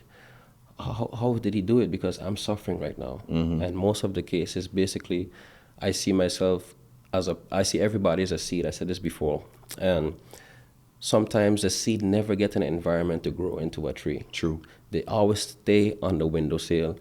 Never get nourishment, never get to, so your fruit never gives, you die without giving your fruit to the world. So I see myself as a person, that environment to help your seed grow, the soil, the sun, everything. And the continuous program that's being imprinted in your mind that becomes you in your subconscious mind allows you to actually bear fruit, the fruit that you was meant to give. So I just see myself as that environment, and I keep telling myself, every day in the mirror, Denzel, you're great, you're impactful, you're a good looking man. I always speak positive to myself. Always. I said nobody could touch my energy. No homo. I was gonna tell you that earlier when you were saying I'm an ugly child. I'm like, dude. Yeah. I grow into it now. About? I grow into that you one. grow into it. You'll have to show me some photos then. I grew into that, man. I grew into that because I started going to the gym when I was like 16, and my neck come out and my ear shape better. Oh, then it balanced out. Yeah, my ears was big too when I was young. Yeah, and now it looks like my ears not big. And they always used to think me for my nose, saying that I had a nose too big. But yeah, everything started to balance out. Yeah, after man. so like that's why I tell myself every day, so nobody could touch my energy, because my opinion is the most important opinion. Yeah. And when you have that power to say that, like nothing outside. They have like the African proverb, I heard it. If there's no enemy within, the enemy outside can never do you no harm. True. And that's why I understand, I'm a person that walk paths that nobody ever walk. And I don't know how I'm going to do it, but I have so much faith because I believe in God. Yeah. And I believe in the word. I was raised on the word. And crazy thing is I disconnected from the word. And I read successful books. And all those successful books I read is the same as the Bible, but just interpreted in a different way. Yeah. That's why they have motivational speakers like Tony Robbins. He only can reach a few. Les Brown, he can reach a few because they connect to different people. It's just people interpret it in their way. Yeah. This he actually speak good, but it didn't click for me. Oh, this guy clicked for me. Yeah. So I just wanted to be that other person on a platform that I can maybe click something mentally for my group of people and try to impact as much people as I can. And that's the beauty of pain, because I've been living in the dark so long in my life that I can read people. Yeah. That's my neighbor, man. He used to live on a back street in Media. He lived on Insecurity Street number 6. Yeah, that was right. That's my neighbor right there. Oh, he live on No Confidence Is Me. Yeah. You know, generational curse road over there. Yeah, man. That right in my neighborhood. You know, so you kind of smell people. You can see them. You can see how they talk. You can see how a person. You could tell a lot by how a person talks. Yeah. And it became very easy to read people and understand where the problem lies. That's why I don't take anything personal, because if somebody just approached me and be like, Denzel, this podcast was not so great. I didn't like it. I understand why this person say it. And then I look at their life and be like, Yeah. he actually did get the support and he still didn't end up being anything of greatness. So he's saying, I'm a liar because it didn't work for him. Yeah. Yeah. You know, so you have to understand these things and understand that people say things are not black and white, but in actuality, it's black and white. It's simple. It's simple as it is. Yeah, they got different ways, but it's still black and white. Yeah. And when you understand the root of issues is where you could actually change those behaviors. Because I understand, because I wasn't getting this young, Yeah. I was behaving like this. Yeah. I became unlikable. And then crazy thing is that I heard one of my great mentors, because I got involved in reading a lot of books. And one of my great mentors, I would say, is Dr. Miles Monroe. And Miles Monroe? Yeah, Dr. Miles Monroe. I'm not familiar with him. Oh, man. He's a great man. Oh, man. I'll leave you a list. I'll send you something. Okay. And he said, it's crazy to say that when confidence meets insecurity, they always call it arrogance. And I remember before baseball season. Makes total sense. Yeah. I remember before baseball season, I had a little interview like this. And he asked me, what's your plans for this year? I said, my plans, it's already done. I'm an MVP. And he was like, how do you know? I said, because I already know it. You know, and it's because I know myself. And I will be the MVP. And I said on a different sports setting, I had a football club and I was speaking, and I said, I already told that person that I'm going to be the MVP, and people told me that this guy's cocky or whatever. At the end of the season, I was the MVP. And I said, is it ironic, or am I cocky, or is something I'm doing that is, what is he doing? He said he's going to do it, and it actually happened. Instead of the people learn of what I did, they focus on, that's the insecurity in them. And not crazy enough, because I had that interview, it pushed people into another world, because another realm of bettering themselves, because it's like, how this guy could say this, really? And it pushed them, and that's actually what I wanted. By my words, it's influencing you to do more.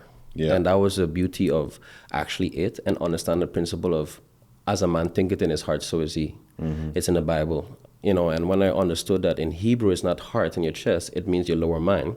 So as a man thinketh in his heart. So if I keep telling myself I'm the MVP, in my house I had a picture of me in a baseball uniform with trophies, photoshopped, saying MVP Denzel 2022 MVP. Every morning I woke up and I saw that image. Yeah. Crazy thing is, Denzel, we go to the party, and I had a game the next day. Yeah.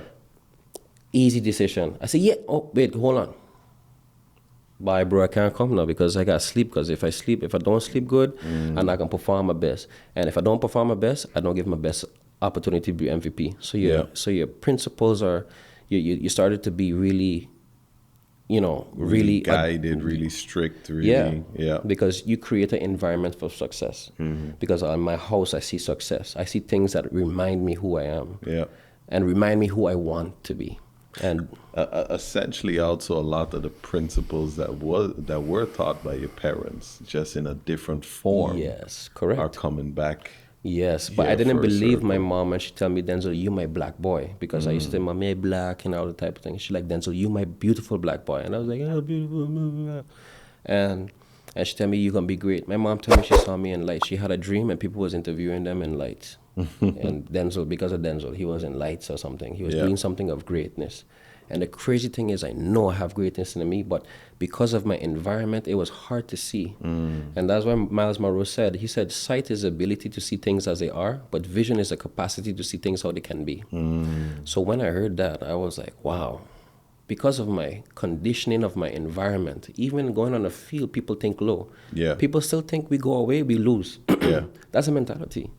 So when I understood that principle, that vision is a capacity to see things how they can be, and do not hang around people that are realistic. You gotta be real, you gotta be real. Yeah, realistically, I don't hang around people like that.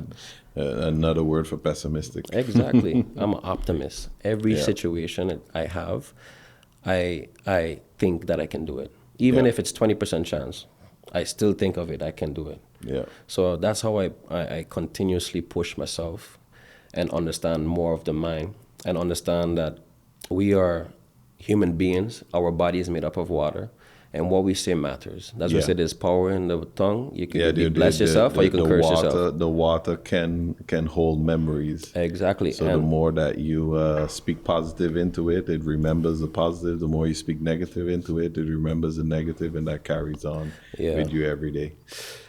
Yeah, so man. So actually, to dive deep, I don't mind if I dive deeper in that the water. I saw an experiment.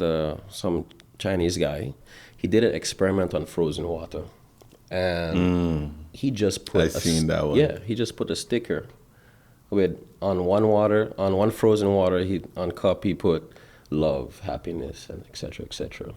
Things of positive. Yeah. And the water froze into some beautiful symmetrical. Beautiful these shapes. Yeah. And the other one he put ugly, hatred, disgust, envy. And all of those things, and that water produced ugly vibration. When it froze, it showed an ugly vibration, like it was just nastiness in the water. It looked like really ugly. Looked like a child just doing whatever. It was not really sound. So it clearly showed us the experiment was expressing that there is power in words. Yeah. And when you think about it, human beings are made up of, I believe, 70% of water. Yep. So your self-talk, your self-talk is important. Yeah. And your self-thoughts. That little voice in your mind. And the self-thoughts are very important. Yeah. So how you think yourself is, your whole molecules in your body is going to attract that for you, because you're not producing no harmony to actually attract that per se. Because you will never reach to another plane mentally if you don't think mentally differently. Your attitude is not mentally in that 100%. Place. So it's also to understanding your fullness of actually who you are. Yeah. Miles Monroe said, Dr. Miles Monroe said, he used an analogy, and it was very powerful to me. He said, Ford Motor Company makes cars to go up to 180 miles per hour. So the capacity of the car is 180. And then you come to the Netherlands and we have 50, 50. Yeah. And you never really get to understand that society is making you believe that you can only drive 50. And what is okay is to drive 50. Yeah. So society is not trying to make you a leader. It's making you a slave or a consumer.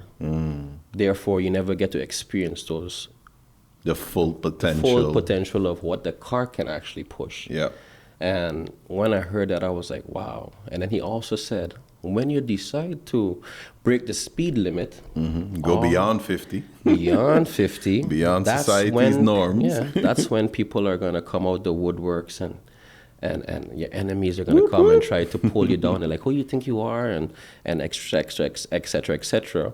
And society, that's what you see nowadays as well. As soon as you break free, they want to cancel you because you're not representing 50. Yeah. You're not representing what we want culture to think like, because if we have so much free thinkers above their mental plane that we taught them, we can control them.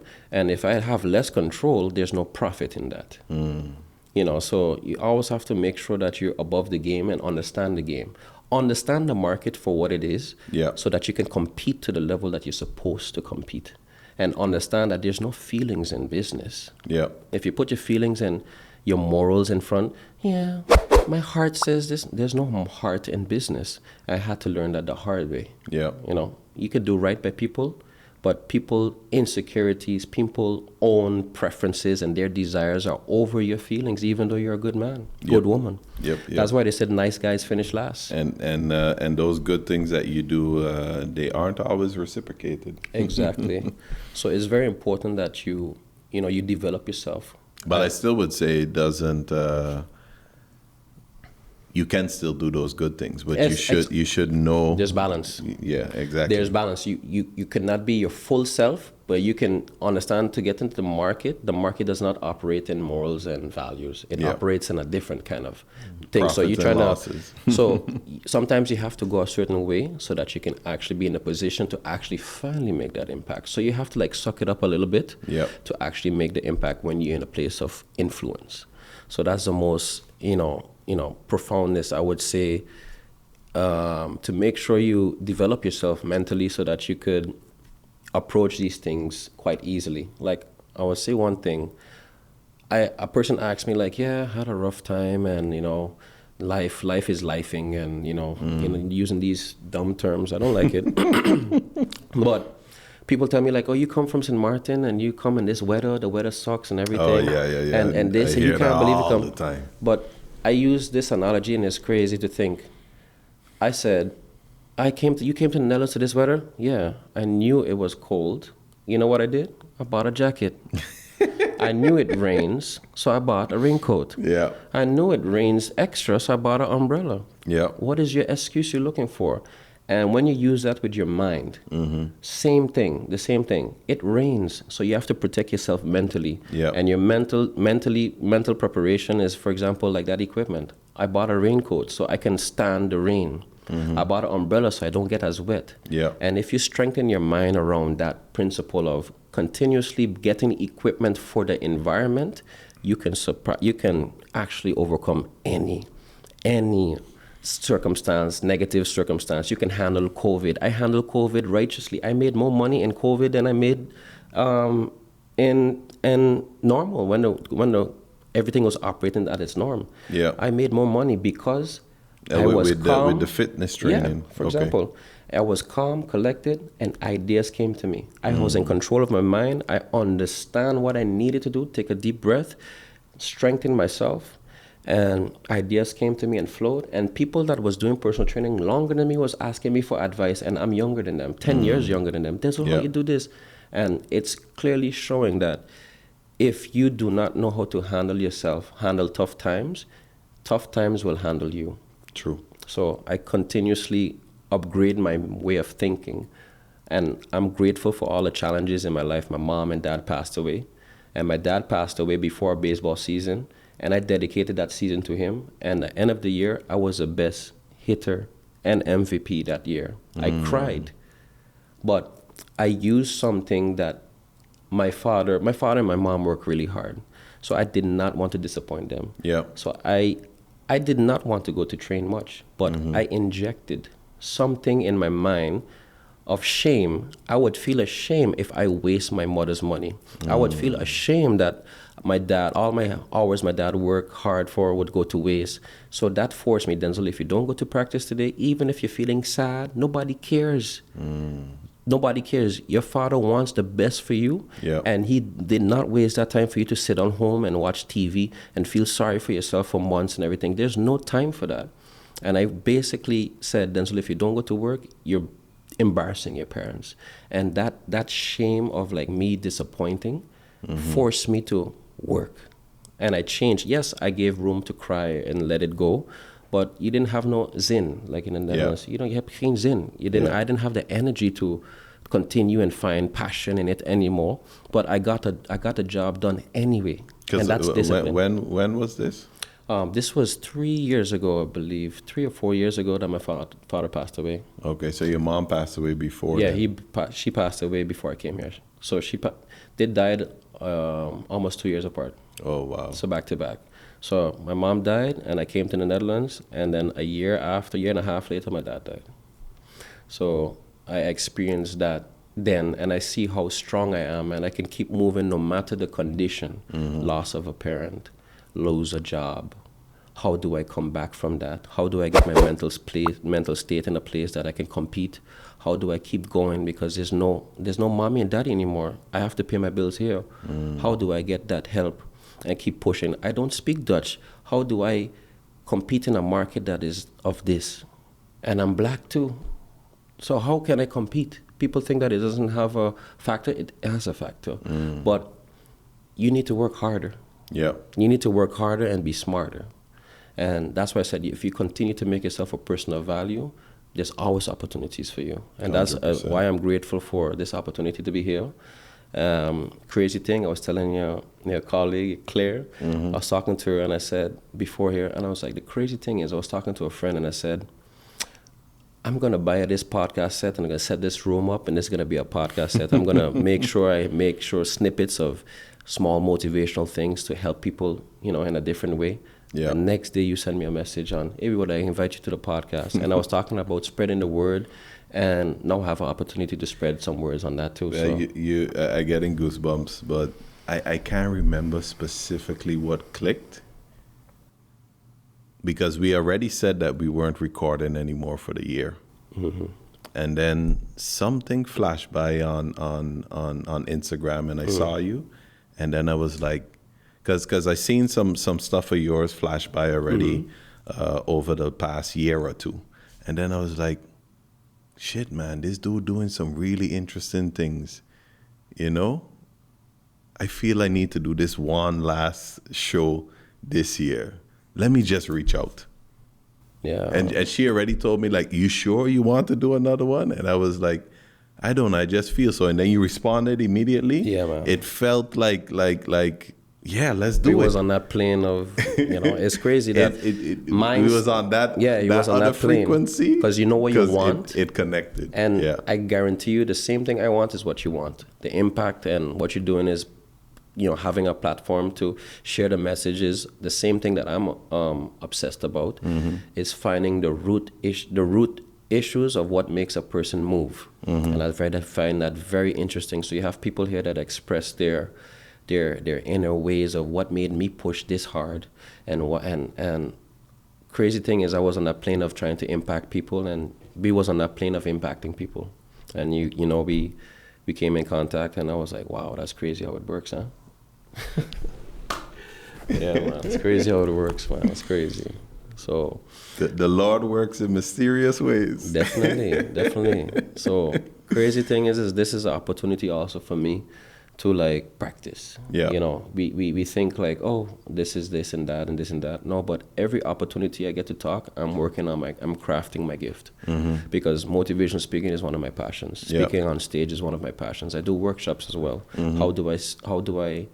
How do I make this much more appealing and comprehensive to people? Yeah. And I'm working on my gift. Oh, this person speaks like a story, like his wording is using and how he combines that. I find that interesting. I want to be talking like Dave Chappelle, but in my own way, because Dave Chappelle is a very intellectual comedian, and he speaks so tremendous, profound stories. I listen to all his comedies over and over, and I said, if I can tell stories like that, but in a way of helping people, man, I would be so interesting. I am interesting. I keep telling myself I am interesting, You're on and your I'm way. finding my You're on ways, your way. and I'm finding my ways of getting to where I want to be. I was even more like, obviously what you see of a person online, there's only the snippets that you see. Definitely. And then in this long form conversation, I was actually more blown away by the conversation than let's say the stuff that I saw online. So there's a lot up here, man. Yeah, definitely. You've been putting in serious work. Yeah. What do they say? Got to give you your flowers on that. That's appreciate it, man. Appreciate it. Just awesome. one more thing. I know it'll be on time, but I just want to basically say that do not leave your environment dictate your next steps. You have to see beyond. And people that don't ever see it, they lose faith. Yeah. And people that don't have faith don't have God. Yeah. Because faith to me is believing in the unseen, believing in the unknown. 100%. So if you don't believe in something greater than in your eyesight, your vision, you never get to experience your potential. And potential is dormant ability. Until you put yourself in that mental plane, you will always have a dormant ability. It's there, but it's never being manifested. So my curiosity is I want to die empty. I want to die seeing all of the things deep. that God have for me. Yeah. Experience. Denzel, he has 5 books for you to write for this world. Denzel, he have you to be on TV. He have you on this episode. Denzel, you actually had a book that went for cartoons for children. Like, Denzel, you have, all of these things. You're traveling worldwide. You're making 20 grand a night for speaking to motivational speaking. All of those things are possible for me. And I really want to dive finding out how much things I can actually get. And that's up to us, but you must have vision. You have a connection to God. And if you don't believe in God and people say the universe, great for you. If you don't believe in nothing, oh, great. Okay, good luck. Yeah. I'm fine. I'm doing very well. And I'm helping people to understand where the root of everything comes from, because you cannot do it alone. Yeah. And I've been alone most of my life. And I've been in the dark most of my life. And I'm telling you, if it wasn't for my mom prayers and me putting myself in a position to succeed, reading books, listening to podcasts, I would not be here today. Yeah. So I just want to say that do not let any environment tells you that you can't be something of great value, because value is for the person itself. Value is for everybody, but not everybody wants to go for it because of the conditioning of your house. So even though your parents are negative, even though your family is negative, even though in your bloodline is known for this, you have a chance to actually create a new. Yeah. It's natural in you that genetically is given to you that you might most likely, but your journey and battle is harder. Yeah. So you have to fight harder. That's with temptation. But let's just say if you have a promiscuous, family, or your father is a womanizer and all that kind of stuff, it's in your blood to always want to urge to touch a woman or something like that. Your battle is harder. Yeah. Doesn't mean that it's not possible. It's just harder for you, and it's a matter of your willpower, and that's what separates everybody, your will. Yeah. And that's all I wanted to say. Yeah. On that. Super dope, man. Yeah. We still can't close it off without asking our classic question. So, 30 years old, turning 31 just now. Looking back to your 18-year-old self, what advice would you give 18-year-old Denzel? Because he's in Santo Domingo at that point. Yeah. He's in the Dominican Republic. What would I say to my 18-year-old self? Okay, that's quite a lot I would say to myself. But what I would say is, Denzel, develop yourself, because you're not ready for the world. And never trust somebody else's opinion. The only opinion that matters is yourself. To trust your intuition. Yeah. Not only trusting your intuition, but your own opinion about yourself. If you're diving into new quarters and new chapters, trust yourself and believe in yourself. Be your own hype man. Because you have your inner talk. Be hyping yourself up continuously, regardless of your environment. And know it's hard that in your environment that you can see something different, because even everybody around you are speaking negatively and laughing and etc., etc., etc. But nothing great comes at the expense of mediocrity. So you have to work hard and believe in yourself and stop worrying about people and stop living for people. Live for yourself, find yourself, and connect yourself more to God. And knowledge yourself. The man that, same thing I tell you, the man that knows is a man that can play. The man that do not know, well, watch me play. Yeah.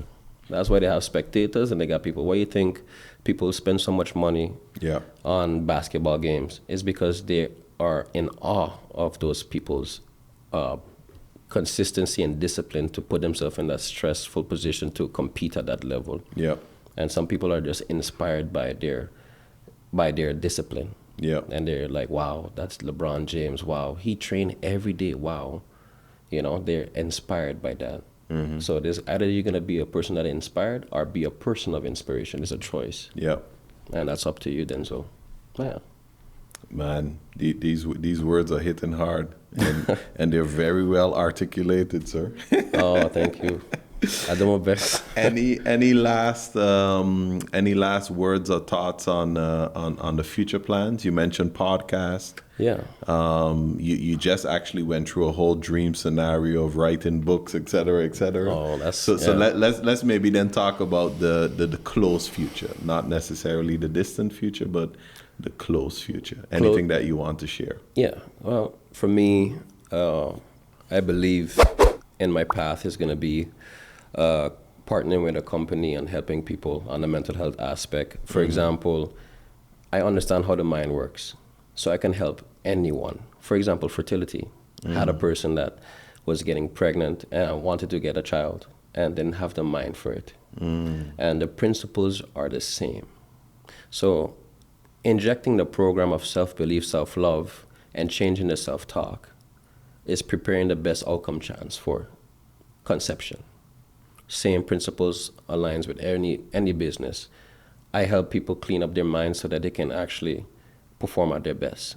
So if you have a messy room, it's harder to get to the result.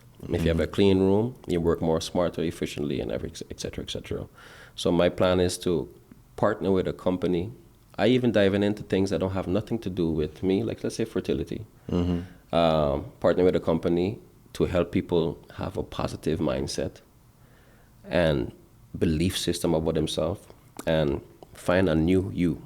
Because if you're operating in a place of, I don't think I can enough, maybe let's try, you have a mindset that's never able to receive. So basically preparing anyone for what they really want in their heart. Yeah. So partnering with a company along those lines and, you know, try to impact as much people as possible. Also to podcasts. My dream, my purpose right now, I bought a house, busy with renovations. I'm saving for a podcast set so that I can do snippets on Instagram and actually have a YouTube channel like you. Yeah. You know, but in a different format, you know, just a little bit, and maybe I might do a little interview in there, but it's not going to be based on interviews, you know. So save for a podcast and try to reach as much people as possible and connect with as much people as I can so that I can reach that goal of speaking to 10,000 people. Yeah. You know, being on stage and being ready for that moment, being ready to be relaxed. You know, in the beginning of this, I can admit, I don't know why, my stomach was like, geez. I couldn't sit properly, but now you could see like the whole, I'm really chill. And it's like, Denzel, I need to work on something because I was not perfectly relaxed in the first 10 minutes, 10, 15 minutes. Yeah. I was drinking water continuously. I'm very well aware of these things. You didn't even think about it, but I'm very well aware of these things. So it's being aware of the things that you need to develop on. I didn't necessarily notice in the first minutes that there was a certain uncomfortability. What I did notice is when the intensity increased, when you started to get more comfortable and the words started to like pour out to you. Yeah. I did notice like, whoa, he just shifted to a new gear. Yeah, and that's when I actually, everything is gone now. Like, you know, and I was like, Denzel, I want to have that from the beginning, not during after 20 minutes and stuff like that. So I'm very well aware of where I need to work on and understanding that you can actually be a better performer. Yeah. And being ready for this, for what life is having, you know, for you. And I believe in life, winning is intentional. So you have to plan for it. Life is not happening to you. You have to make sure life happens for you. Yeah. So that's the chapters, like that's the direction I'm going in. Podcasts, you know, books, motivational speaking, getting more speaking engagements, being in a position to work on my craft, speak to more people, and try to expand as much as I can. And as I reach there, other things are gonna come through. Other things like the let's just say a series for kids, kids dealing with anxiety and insecurities.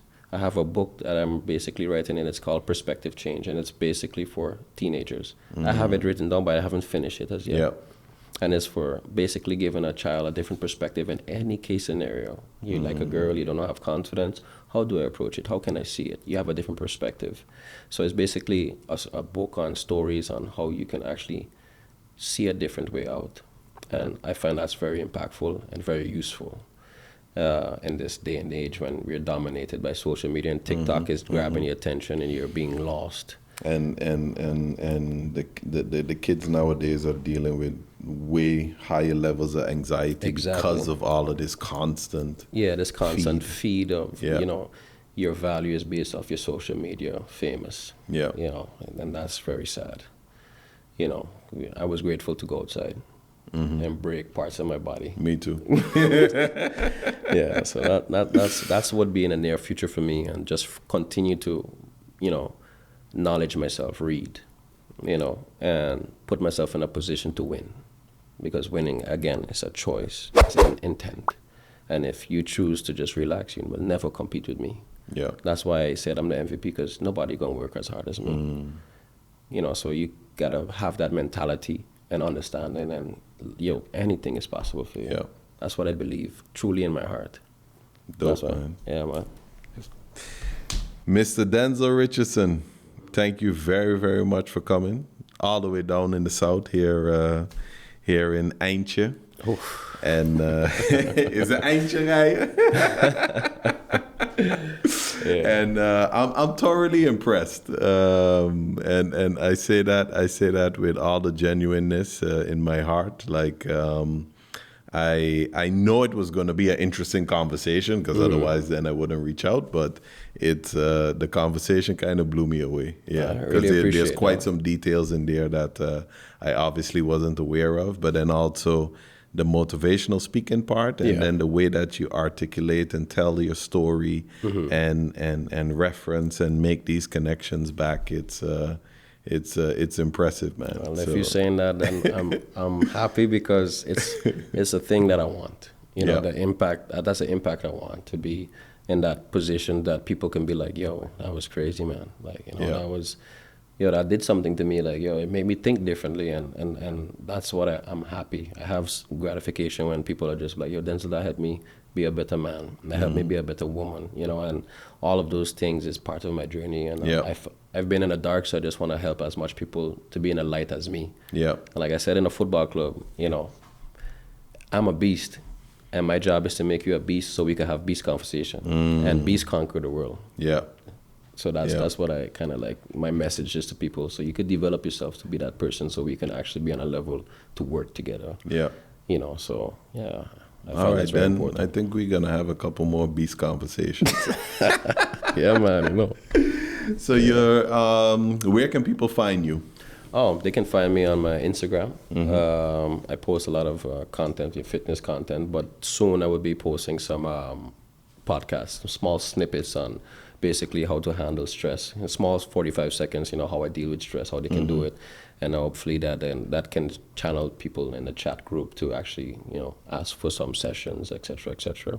But they can find me on Facebook as well, Denzel Richardson, and on Instagram, Denzel_Rich. I don't use TikTok or anything like that. I don't know if I want to, but if the market determines that would help my success, I will have to look into it. Yeah. But as of now, Denzel_Rich is my Instagram, and Facebook is Denzel Richardson, and you can also reach out to me. And if getting your mental health in a place that is very serious to you, you can message me, and I can help you actually get that mind where it needs to be, and you can find your purpose and give the fruit you was meant to give. So this world. Do like one-on-one coaching type of situations? Okay. Yes, I do, and actually have a community of people that in my group that people can share their journey and be like, what, I went through this phase of, and they can share it and help each other as well. So the objective of leadership is following a leader is not to be become a follower, but it's to become a leader. When you're in a power position, it's not about power; it's about empowerment. Empowerment. So that's the whole part, the whole, thing that I'm focusing on: empowering people to become leaders, not to remain as followers. Awesome. Yeah, man. Well, I don't have much words. Denzel took them all today. But this was definitely amazing. And if you made it all the way to the end, then you are amazing. I think this might be our longest episode, but it's filled with so many gems. So even if you need to watch this in parts, you watch it in parts because it's a must watch. Thank you so much for tuning in.